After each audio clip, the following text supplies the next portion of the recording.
Hi everyone, and welcome with new session with Code with Sally. This session so far run every Thursday at 12 p.m. Eastern Time. To be updated with any changes, please join Code with Sally Slack. Send me a DM, a message, and I will share the link with you, or follow Code with Sally page on LinkedIn. For anyone who's new to the session or this is the first session to join us, welcome. I'm happy to have you with me, or if you're watching the video offline, thank you for watching. If you are new, I want to give you an idea. We have a Code with Sally channel on YouTube. You can subscribe so you get notified when any new videos we upload. We usually record the sessions and upload them after the session to be available for anyone to watch offline. And also from time to time, we do extra videos here and there to answer your questions or to continue any topic that we covered, and I want to share extra tips or details about it. So stay tuned, keep watching the channel. New content is coming your way. We are in the intermediate series, so we have a couple of playlists. You can look into them. One of them is the beginner. The other one that we have been working with lately is the intermediate. Usually my advice for any playlist sorted from oldest to newest, so you can see the basics and the beginner um, of the topic and understand it more, and then move on to the next part of it. We have been working with Apex invocation in general, and we saw how we can do Apex invocation from different asynchronous Apex, from future method to queuable to batch. So all of that in that series. And after that, we started our journey with invocable methods. It's been a great journey, so I encourage you to watch it, the previous parts for it if you missed them. So as I mentioned, today is a continuation for the invocable methods. I know we have been talking about it for a long time, and that's because with the Agentforce era and the AI, like there is more and more to the invocable methods and where you can access them and use them. So we don't want just to cover them and how to use them in the flows, but we are exploring different use cases for the AI as well. And if you have not created yet your org, you can create a new developer org that come with Data Cloud in Agentforce, so you can practice along the sessions with us as well. So let's continue. And for anyone who missed the previous sessions, for invocable methods that are only focused on AI, that's part 4, where we started discussing and explaining what are prompt templates and how to use them, or like different keywords like grounding, what is prompt template versus prompt builder. So to be familiar with the keywords that we have been using. Then in part 5, we explored a sales email prompt template. That's one of the prompt template types we can generate. And another one, we explore together the invocable methods and how to use them with the field generation. So let's start today's session. We will be discussing again where and how we can use invocable methods in prompt templates. In previous sessions, we explained in details how to use them in flows. We saw how to use it in record trigger flow, auto launch, and screen flow. Prompt template is the topic that we are covering now, and it depends on how the session will go today. Either we'll finish it today or we'll continue in a next session to finish up the usage of invocable method and prompt templates. We'll see how it goes today. And in the future, we'll talk about how we can use invocable methods as an action in an agent, and we'll see how we can access them from REST or Apex as any other utility methods. As we discussed last time, or the couple of times before, like we were talking about the types of prompt templates. So the most common are the ones in blue, like that we have been talking about, and we explained in depth the difference between the sales email, field generation. And today our focus is about Flex. But before moving to Flex, I want just to recap. the main purpose, or like the main output we are getting from any prompt template, is text. Like we saw that when we were working with sales email, we saw how it generated text for us, and that text resulted, for example, in receiving an email like this one, with the details about a property and how we can work with it. Last time as well, we saw how a prompt template of field generation resulted in an output where we can see like the summary of a certain record, collecting data from different records and sources and giving us a nice summary with more calculations and or more insight about the broker. So at the end, we are generating text. So let's have this quick look about different types, or the ones that we covered, and how they are compared to the flex. So the sales email, the purpose of all of them, you will see that I wrote it's generate text. We generate text and we are having help with the LLM and Einstein trust layer to generate text for us. But where we will use the text. So the sales email, it helps us draft personalized email through the email composer, and that's what we saw together. The field generation, we saw that we get text and we can store it in a custom field within a record, and we tested together from a Lightning record page how we can generate this text. And today, we want to see how we can use the flex. The beauty of flex is not just the inputs that we'll discuss briefly now, but also that the text you can use anywhere. Like you can generate a text and use it to store the text in a custom field, or even to send an email or to show it on the screen. Like there is no limitation on how to use it. It's really up to you. For the inputs, the sales email, when we created one, we saw how we have to see and choose who is the recipient of the email. Is it a contact or lead? We saw which object we'll be working with, which is the property, and by default, it accepts a user who's the running user to send the email as this user. The field generation as well, last time we saw together how it works only with one object. And when you choose the object, we choose and tie it specifically to one field where when the code is generated or the text is generated, we can save it into this one. The flexibility of Flex is that we can have up to 5 inputs so far. As of today, it accepts 5 inputs. Those input can be 5 different objects not related, can be 5 input text. It doesn't matter.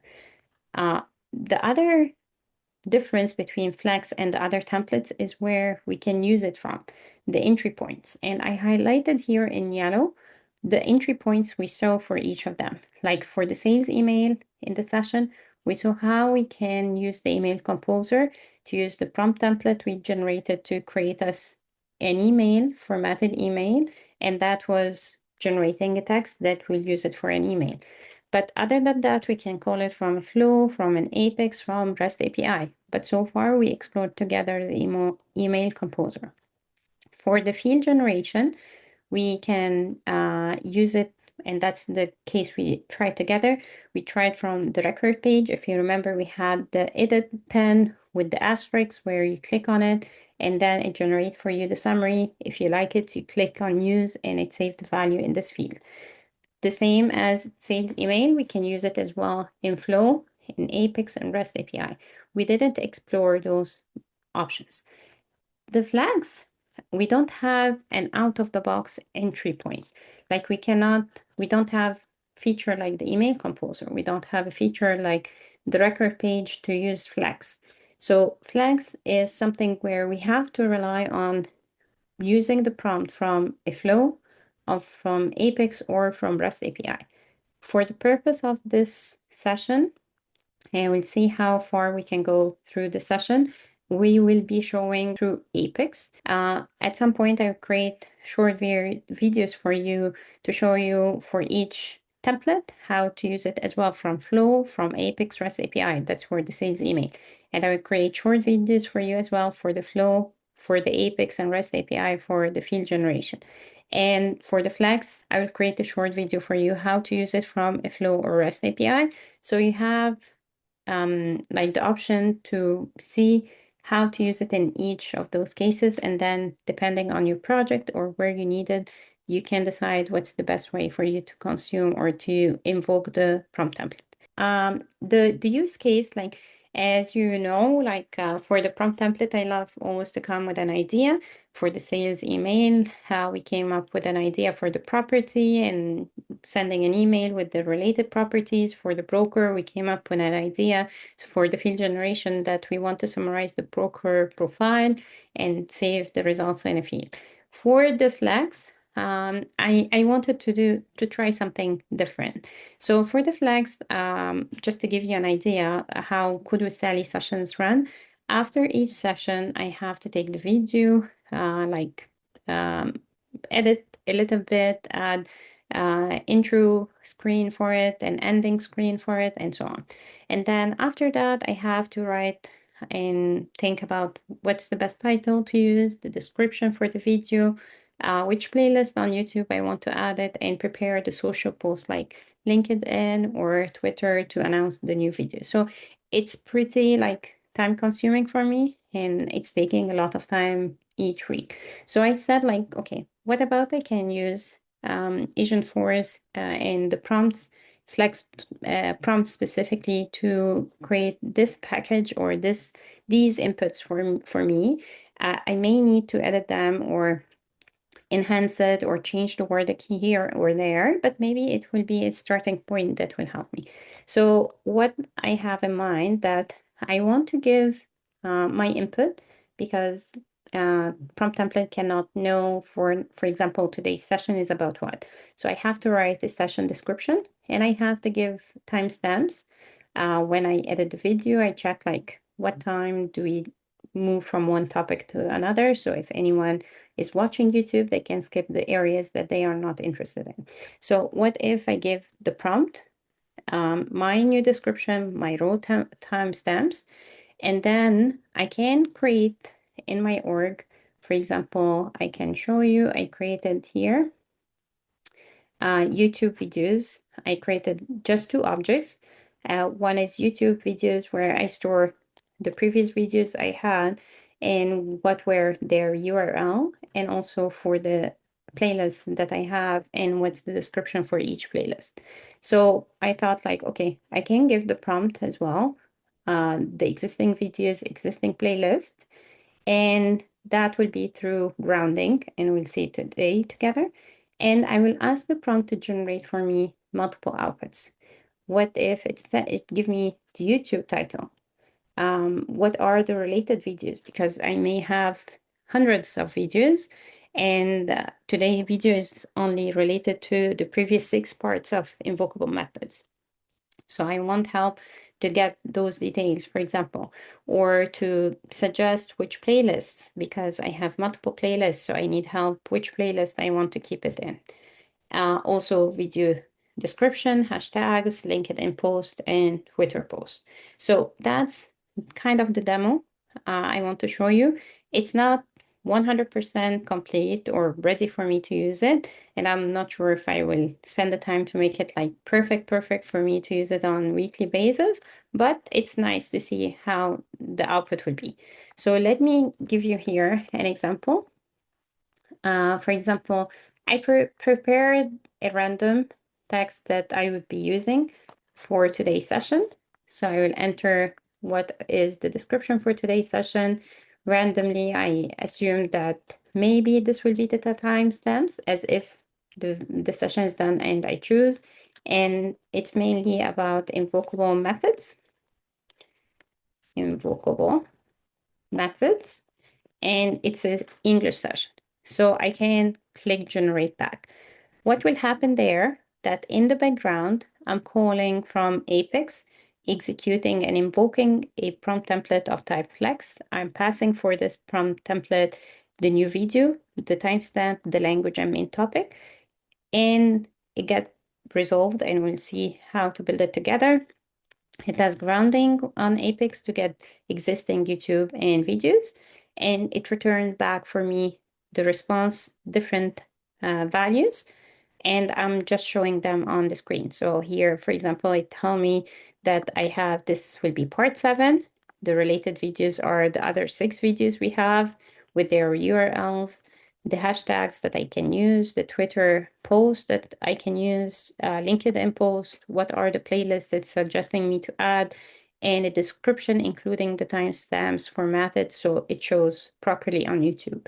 So that's pretty amazing, right? So it can be saving me a lot of time.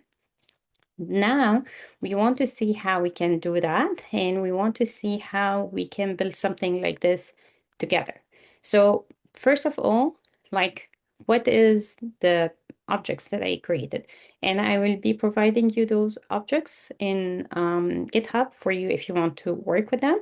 As you saw, like I briefly showed to you the playlist, I have the YouTube, then I have a junction object to link one YouTube video can be on multiple playlists, and one playlist can have multiple videos. So that's briefly the data model that you will have access to on GitHub. Second is that we want to enable Einstein AI and assign permissions. So let me go to another org, and that's something you'll find it enabled at this moment because we already worked on other prompt templates, so it's already enabled. But in general, to enable it, you go to Einstein setup. If you never worked on any AI capabilities, you'll find this one is disabled and you just have to enable it. The most important thing to remember is the permission sets that you have to assign. And I know I mentioned them in previous sessions, but I like to remind you of them because they are essential for your end users to work on them without getting an error and being able to access the prompt templates. So you have here prompt template user. Any user who will be using any functionality that use a prompt template, they need to have a prompt template user. The manager is for the users who are creating and using the prompt builder to create prompts and to edit your prompts. So between the manager and the user, those are the 2 permission sets you have to assign. Next, let's create the first Flex template. And if you attended the previous session, you know that first of all, we create one Flex template with no Apex grounding. We want to take it step by step and see first what the Flex template is and how it works. To create a prompt template, we have to go to Prompt Builder. And you have to choose here the type. If you saw the previous sessions as well, let me remind you, the way or the type you are choosing will change here what you can see. So for field generation, we're seeing that we can choose broker in which field we can choose and create the summary for. Now we are working, or we want to explore Flex. So Flex is very generic or flexible. So let's give it a name, and let me get the description as well. But here you have inputs, like you can choose up to 5 inputs. So let's start with something simple. I'll pass here a new description. And is it an object? It's not an object that I have in the org, so it's a free text. And I will add another one for the timestamps. So we'll start with a simple scenario where we'll have only those input, new description, and new timestamp, and we'll try to get the output that we can get from there without the apex ground. So it's very important to remember the API names, and if you forget, I will show you how to get them, because when you are working with Invocable Method, you need to have the API name with the case sensitivity as well. Here I'll choose free text, and let's go next. For this one, let me get you the prompt that we'll be working with in this template, and I put it here. So again, how you can write the prompt It's something that you cannot write the perfect prompt from the first go. You have to write it down, try and test your prompt, see if you are happy, satisfied with it. Not, if not, you can edit the prompt and test it again until you find yourself happy with it and you can activate it. So you start usually by specifying who are you or what's your role, what's the purpose. I'm saying here what's the voice like wanted to be aware of the SEO, so it ranks like I'm happy to have emojis. Like I'm saying what are the merge fields that I'm using here. I'm saying you will have a new video description, and then I can go here and choose new video description. The other one, I have the timestamps. So you go to insert resource, and I choose the timestamps. And then I'm saying what's my goal, how I want to change to shape the output. I want one title, I want description, timestamps, and the constraints. Again, you can play around with the prompt and see the output for it. And here it tells me that this prompt template will be expecting two inputs, new video description and timestamps. And what's the data model? Again, that's something you can play with to figure out which model you prefer to use. But let's save and test it together. Preview. Let's see here. I will put values. So let me get the same text that we tried. I put here the description and the timestamp. What will happen when we try it?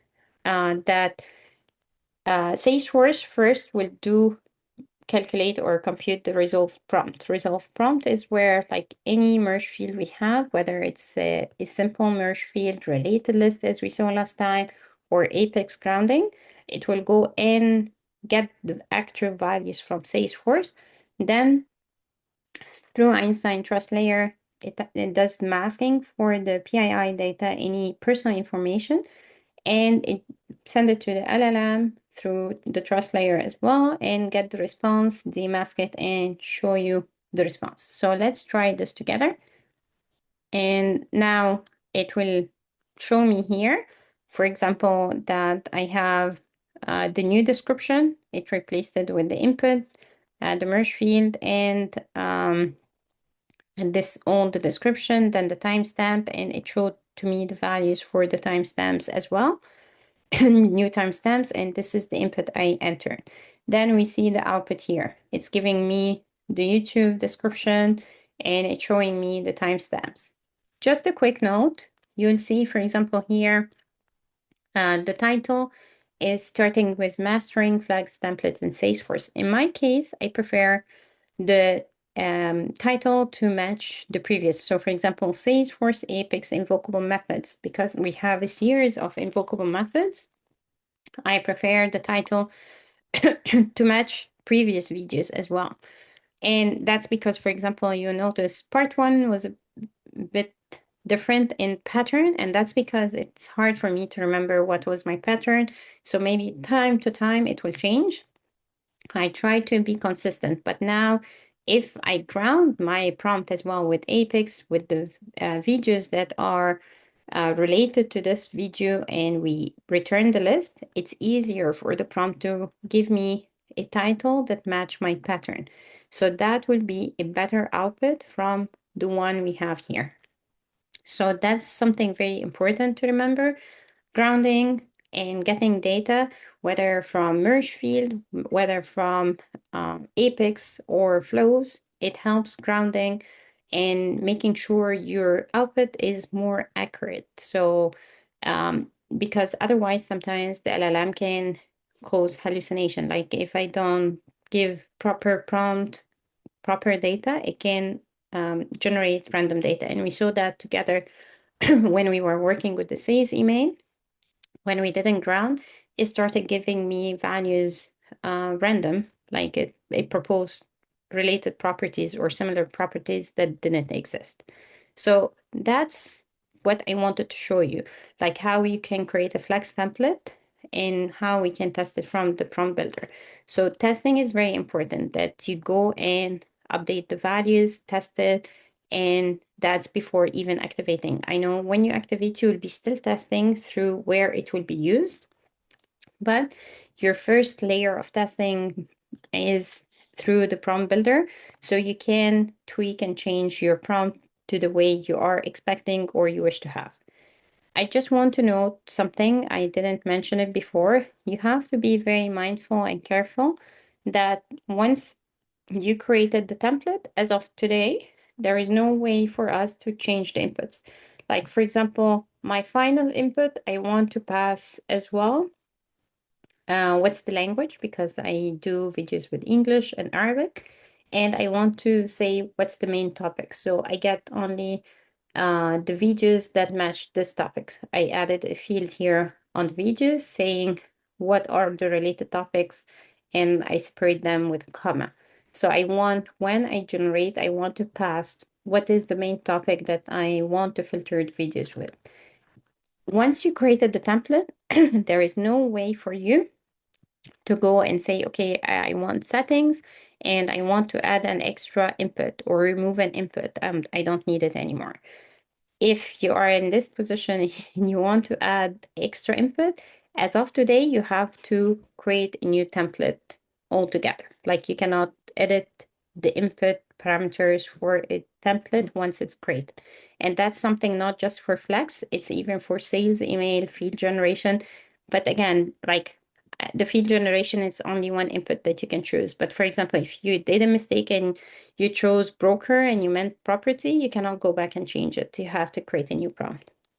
Same with the email, but it's less risky because, you know, you have to choose contact or lead. So you'll choose it, you know, which property. With Flex, because it's flexible, I even myself, I find myself sometimes, okay, what about I add an extra field? Like, at the beginning, I was creating my template, accepting only description, timestamp, and language. Then I saw, okay, the output of related videos is not very accurate, and sometimes I consider non-related videos are related because all of them start with Salesforce Apex, for example. So I wanted to have a main topic that I want to select based on it, like the other related videos. So that's why I had to change the template. And if I show you here in my org where I was preparing for the presentation today, if I go to Prompt Builder, you will find that I have one and another one that I called enhanced. So I have here code with Sally session pack generator enhanced, and I had the code with Sally session pack generator. So I had to create a new one because I wanted to add an extra parameter. So be mindful, you may be in this position if you want to add a new parameter. So till this point, we saw how we create a Flex template and how we tested in Prompt Builder. Next step is I want to show you how to add Invocable Method for Apex grounding. And let's create a new template. I say Flex, and let's give it a name. And I will say Code with Sally Session Pack Generator English, for example. We are in the English session. And I will give it a description. And we will be working with the inputs that we want. Do we have to keep the name and API name the same? No, I can have here new video description, but the API name, you can change it. So I prefer to have the proper naming convention for variables, like start with small character and then for each word capital. And I will do free text. Next one is for the timestamps. New video, timestamps, and I will change the API name as well, and I will make it as a text. And third one, I will have here language. Oh, sorry, language, and I will make this capital. Be careful when you change the name after you change the API name. Like, I had this as an L capital. When you go change the name after, it changed the API name as well. So be careful about that because see, when I added the 3, it changed the API name. So change the name first and then change the API name. And I have here free text, and I will add the last one is the main topic. And I'll change the API name after. So this is to prepare to what I want to be building at the end. So we created a template that takes 4 text fields. Do they have to be all text? No, in my case, I wanted just text fields. Maybe you will pass an object here or there. For me, I don't need to do that. So my use case is different. So I create now the template and we want to get the input body for it. Let me get, again, and that was based on like 20 trials, go back and forth, and I change it. So I go get it so we don't spend the same time I spent getting the proper template. And I will start putting the merge fields we have. So here, this is the description. I will update this with the timestamps. And this is for the language. Language. And main topic, that's something as well will be passed. And then I want to add, as I mentioned, like I want to get all the playlists in the org, and I want to get the related videos based on the main topic. And I want to return this to be as part of my input to the template.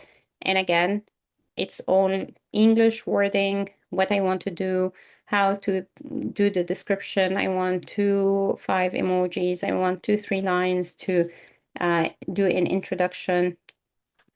You change the API name so more close to the Apex form. Yes, I that's the preference. I prefer to have the variable names in Apex to be starting with small letters. So if I have the chance now to define them, I define them the way that makes sense for me. But be careful. I did this mistake. At some point, I had the API name the way I want, and then I changed the label or the name for it. And as I showed to you, the API name changed as well, and I didn't notice. So I ended up with language El Capital and have to stick with it. So now we want to build our Apex code together and invocable methods. So let's go here and I'll go here, create a class. So we'll create a class. Let's say I will call it session prompt template, session pack, prompt template English. We want to have the English version. If you remember, we always said for invocable method or the way we wanted, invocable method signature. And we'll have input and output wrapper. We always follow this pattern together, even without the Agentforce, we were following this, but more for the Agentforce as well. We are doing this more and more now. Let me get, for example, here, this is the signature for my method. So let me give it here a name, English, and then I will name this English. So I'm saying like I will get the everything by language or get template details. Like you can name the method the way you want. And we have, as always, we say the list is for bulkification and the same list here for the response for bulkification. And we want to create our request and response classes. So let me get the request here and we'll create another one for the response. And here I'll create, as usual, we'll create this one as temporary for now to be able to save. And I'll return the list of response. For the response class, what do we need to return? We saw that with the sales email, the field generation, what happened in the background is that whenever we do like grounding, and we have it here, when Salesforce does the resolve prompt, what it does is that it calls the method do the logic that we want to do, and we return text value. So the same will apply for the flex template. For the flex template, we have to return a string. So let's name it as p small to keep it the same, like clean the way we want. And I want to pass here, what are the inputs that we want to pass? You see now here in our prompt, we send to it the video description, the timestamp, the language, the main topic. Do we have to, like in the previous sessions, we saw that when we had for the sales email, the recipient and user and related object, we pass the three to the invocable method. When we work with the field generation, we pass the related object to the invocable method. Here with flex template, do I have to pass all four inputs to the invocable method? And in real scenario, in real life, or like the use case we have, I really need only the language to filter videos by the language, and the topic to get the related videos based on the topic as well. So do I have to pass as well video and timestamp? Does Salesforce enforce us to pass all of them? The answer is no. We can pass only the values that we want and need. So what I want and need will be the language, and I will pass as well the main topic. Can I name it, for example, main topic value and language value? Let's see. I will now deploy, and let's see if it's saved correctly. We'll go and see it together. So now the class got saved, no issues. And if I go, let's see here, I refresh and I will go to my prompt. Still, I cannot see any Apex available. Why? Multiple reasons. So first of all, even though, if you remember last time with the field generation, we said we can add capability type or we can work without it. Here with Flex, there is no capability type. And with field generation, when we didn't use a capability type, there was a hard request that we have this as a P capital.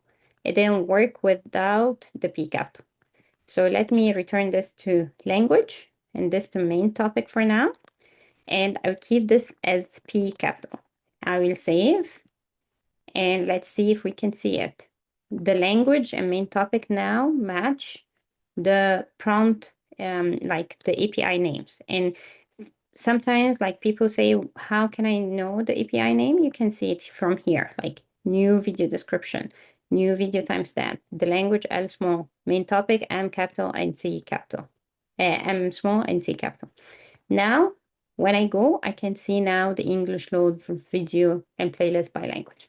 We can see it now, and the reason is because I have the P capital, and I have as well the main topic and language matching.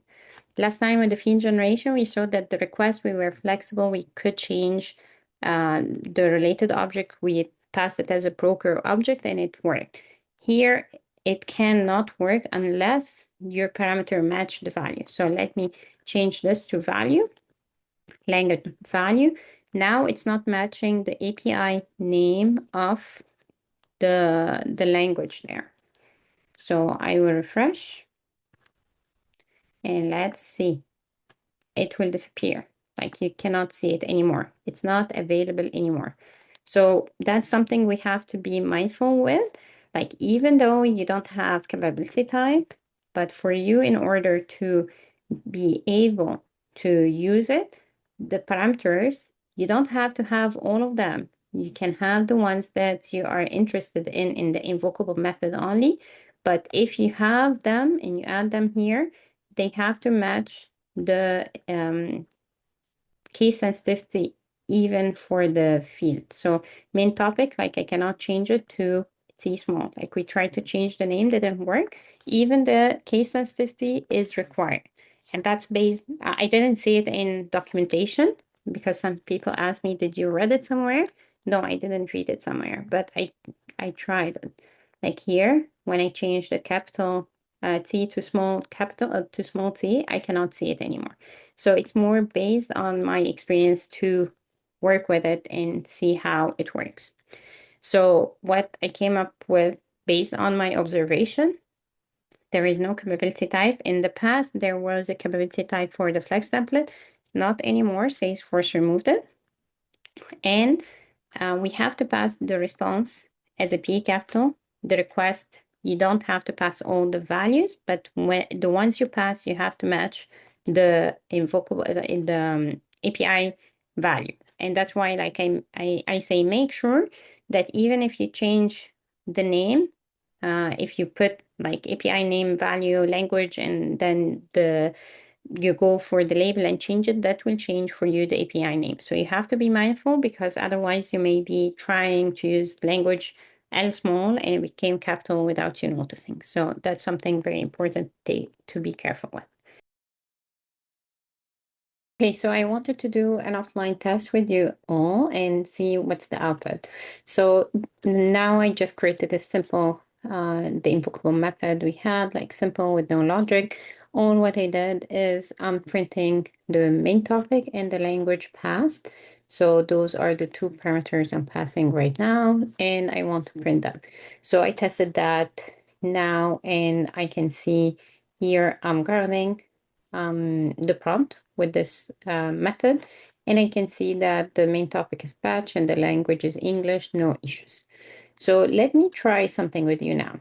I will try to remove the required and we'll try to save and see the output. And before doing that as well, I will add like special character at the end of the message we are printing and the response to be able to see that we updated and be sure it's the new value. So here I just wanted to prove for you that required or not, doesn't matter. So you may choose not to make it required in the invocable method. Let's go here and I will add the English method, and I will try now to do save and preview. And let's see what will be the output when the prompt is resolved. So we care about seeing like what's the message that is coming back from the template. So see here, we can still see that the main topic is batch. We can see that the English and it's the new message because we see the special character at the end. One extra test, and that's the most important thing that I want to show you. So now I will try first, let's remove this from the prompt. Template, I will remove the apex grounding just to make sure like we are not showing an old value or anything. Let's preview now, and we should have this coming as empty. So see here, it's coming as an empty value because we removed the apex grounding, so nothing is going. Now what I would do here is I will change this to language value. And when we try to do this, while the variable is required, we're not able to ground. Now I will save this and let me maybe change altogether here, like the characters we are using with exclamation mark to make it more clear. So here I'm changing the variable value or the name of the variable from language to language value, and it's not required.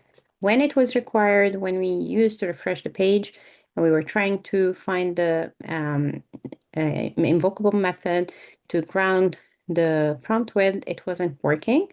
Now I would be able to see it. And the reason is because what Salesforce will do in the background, and I want to prove it to you, it will ignore this as if we don't have it, and it will focus on the value of the variable that match one of the inputs of the prompt templates exactly with the same variable name and case sensitivity. So it's main topic with the T capital. So what will happen, and that's what we will prove now, that the language value will be null. Salesforce in the background won't be passing the language to language value because it doesn't know about this variable. It's not the same as language. So it's not like for any string, it will pass the value. It has to match. So now let's try and save and see it. Let's enter values here. That's description and 1111 intro and English and batch 2, for example. And I will click preview and let's see when the prompt will be resolved. What will happen here? It will call the method and it will pass to it only the parameters that match exactly the parameters we have here. So this is what I wanted to show you. Now we can see the main topic. We are not passing, and the invocable method is not expecting video description or timestamp. We were testing only with language and main topic, but because we named the variable language value, instead of language, the value for the language is null, or the language value is null, because Salesforce didn't pass the value of language to language value variable we have here. So it's very important. And the main thing that I wanted to show you this use case for, that we were able to see the invocable method, we were able to choose it. And that's because we removed the required true from the language value. If we kept the required true, we won't be able to see it totally, the invocable method from here. And that's because it's required for the invocable method, and Salesforce will find that we don't have something called language value, so it cannot pass it. So it's very, very important. If by any chance you forget and you make one of the variables here as not required, there is a risk if the variable doesn't match the case sensitivity and the variable name, that you think in your head that it's gonna work and it's passing correctly, but actually Salesforce won't be able to pass it. It's not giving you an error. It's not stopping you from using this method because this parameter is not required, so it's just ignoring it. It's not passing anything to it. And that may cause that you treat the language as null in your code, and if you don't take care of this important note. So I just wanted to show you, it's again, I didn't read it myself personally in any documentation. If you saw it somewhere, please refer me to this link and I will add it to my video description for future reference if anyone is watching. But so far I couldn't see this details in a documentation myself, but I found out with trial and error as we did just together right now. Be careful with.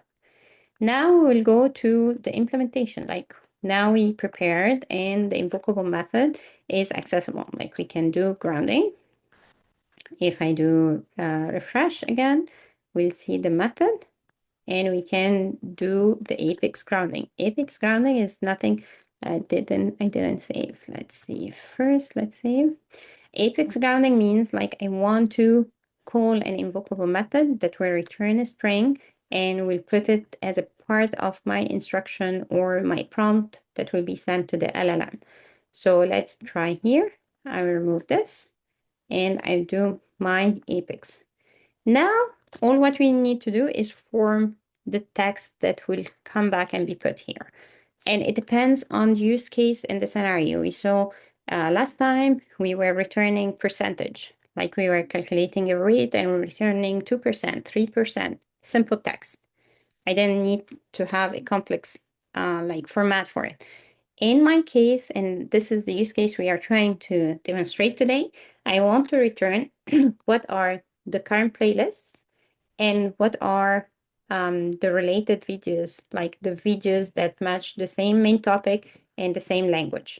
And I want to return them to my prompt. And for the prompt to be able to use it and to look good and the output to be good, I want to return it in a JSON format. Let me show it to you in action first before doing the logic here. But let me fix this one so it works. And I'll go to the prompt that I have already implemented so you can see what I'm talking about. Let's go here. This one, I am saving it and I will open the other template that I have built not the English one, but the one that I built before the session to show you just sample of the output of what we want to do. So prompt builder here, and I'll go to the enhanced, and let me put here sample and make it a smaller one. I get text. This is another one for batch class. I like batch session, Apex batch session. So I put this, English, and the main topic I choose Apex batch. So I will just show you how the grounding, when it will execute the method, it will ground or resolve the prompt instead of the call of the Apex invocable method, it will replace it with a JSON. Then I will show you how we build this JSON together in Apex. So here, this is the context JSON. Let me take it for you. And I put it here in JSON formatter so you can see it. I think I miscopied something, but we have related videos and we have playlists. Yeah, I added some extra values here. But related videos, like I'm getting what are the videos that are related to this one. So I'm in part 3 of the batch. So I got batch 2 and batch 3 based on the values and when it was published and which playlist each of those videos are in. And then I got the list of the playlist. And I got the title and description. Those are the playlists that I have in the org. So that's my intention. I wanted to return at the end, like what is, let's remove this so you can see it clearly. I want to return to the org, like what are the related videos and for the prompt and what are the current playlists that I have. And that's what I'm using in the prompt. Again, like you'll find that I'm saying in the, sorry, you will find that we are using here. I'm saying, okay, you will be working with related videos. So I'm referring to the JSON that I have here, the related videos and playlist. I'm using this in my description because it's something that the prompt has access to once the prompt is like resolved. And I'm saying here, the related videos, you will return for me the title and URL. For the title, I want you to use the related videos to match the pattern for the title. For the title, again, I'm saying I want you to share the prefix or use it, or like if there is a part 5 incremented to part 6. So we have been using what is coming back from the JSON in my prompt to explain to the LLM what we want to generate. And at the end, like the example we had here in the simplified, it was sending me the results as plain text. When I want to use it in Apex or when I want to use it to show it in LWC, that's something else different we have to do. Like we have to return like in a structure that Apex easily can work with. So the easiest is to send back JSON as well for Apex, and Apex will be able to deserialize the text into a class that match the JSON. And the part of the deserialization and matching the response JSON structure won't be covered today. We'll see if we'll cover it in a future session or a separate video. But the important thing is that, again, JSON is an easy way. So we want to return this sample of JSON to the prompt so the prompt can look into what are the related videos or what are the playlists and follow my instruction. So let's see together the logic for that, and you will have access to this code as well. So I will have, let's see here, this is the fully functional method. So again, it's the invocable method. We have the label, we have the request and response. I have the method. All I'm doing here, because I don't want to work with list of requests that is bulkified, we are getting the language of the first request and the topic of the first request because I know it's only one. Then what we did is I prepared in the background here, like a playlist details that has title and description, and that's to match the output that we want in the JSON. The playlist, we want to have title and description. So for each playlist, I need to have a title and description. So that's what we did here. For each video, what I wanted to return, URL, title, purchase date, publish date, playlist, and description. So again, that's what we did here in the class of the video. I'm preparing how I will form my output. So I'm preparing the wrappers that will help me serialize the result in the format I'm looking for. But then I want to have all of that, like the videos under related videos. And the list of playlists, I want them under something called playlists. So that's why we created another class called response details. I have here a field or property called playlist of type list of playlist details and related videos for the list of video details. So again, I'm preparing for the generation of this JSON by organizing my results that I want to convert from the video or playlist object to this structure. Okay.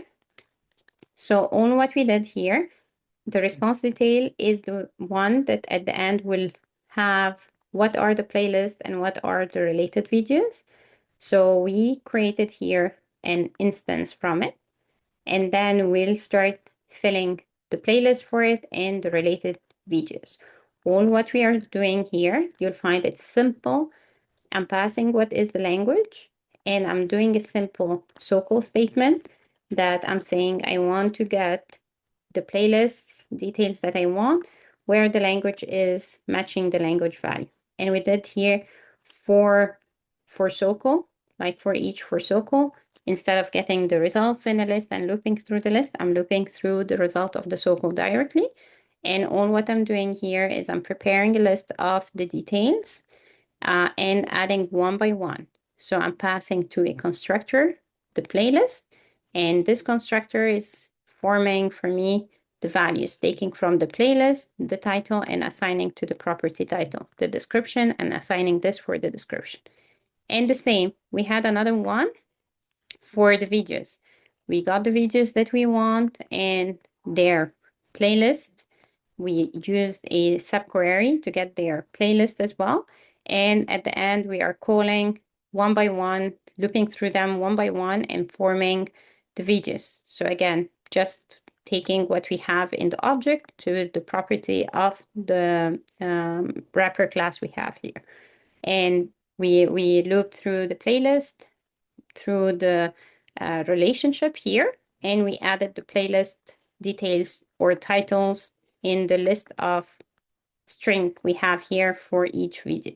So all what we are doing is just preparing the result.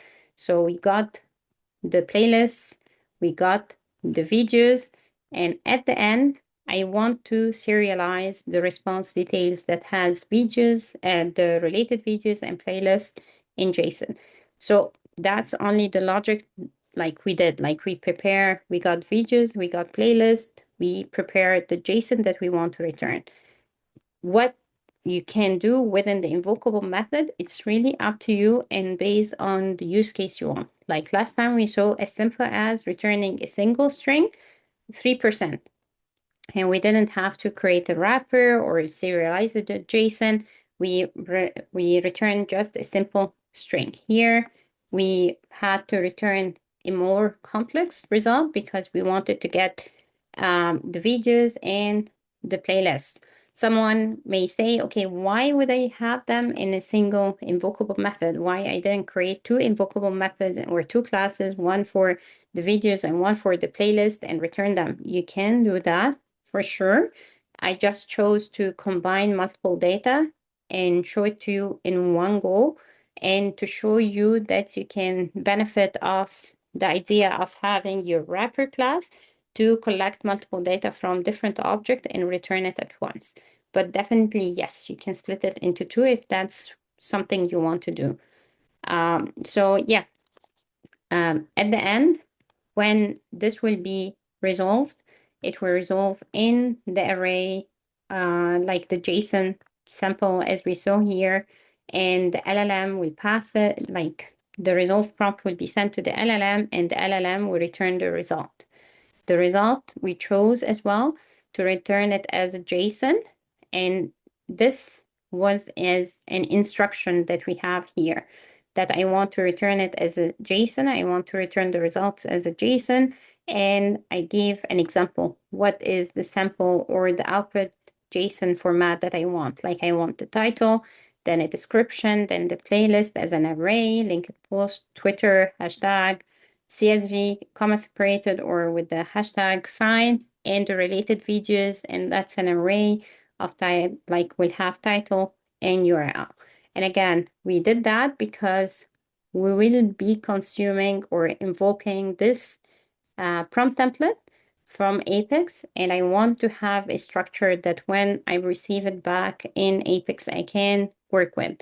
So the same as we serialized here, the values, we have another JSON method that calls deserialize. You give it a string and you tell it you want to deserialize it in which class format, and it will deserialize the value to you. So we did that because if I return the values as a plain string, as we have here, it's impossible for me to get the values out of it. So I can display it, for example, on the screen at the end, that I have a title and I have a timestamp and I have a CSV hashtag and the related videos. Like it's impossible for me to format it and show it like in different separate values the way we are showing here. So I had to instruct the LLM to return it for me in a format that I can work with. And JSON will be your friend when you want to do such operations. So that's how you can be grounding and how you can update the prompt. We saw how we updated the prompt and we tried it together in the prompt builder. Again, as a reminder, for Flex templates, you cannot be using Flex templates from out of the box. Like there is no point and click, like the email composer for sales email or the record page type, as we did with the field generation. So you have to come up with a scenario or like how you'll be using this prompt template. It will be either from Apex or it will be from Flow or from REST API, as we displayed together in the previous session, in the previous slides. So what we did in this as like use case, I did that, invoke it from Apex and use this Apex in LWC to be able to display it. And I just want to highlight, it's very important, there is no capability type needed for the invocable method. The request class must include like one of the prompt templates inputs, and it has to be matching the data type and the case sensitivity for them. The response must include a prompt as a string, and it has to be case sensitive, P capital. Maybe in the future, Salesforce will not have this strict like check on the case sensitivity, but as of now, as we displayed together and we showed together in the demo, without the P capital, we were not able to see it. The rest of the demo that I was expecting we won't be able to reach to is how we can resolve the prompt and use it from Apex, and then how to use this from LWC.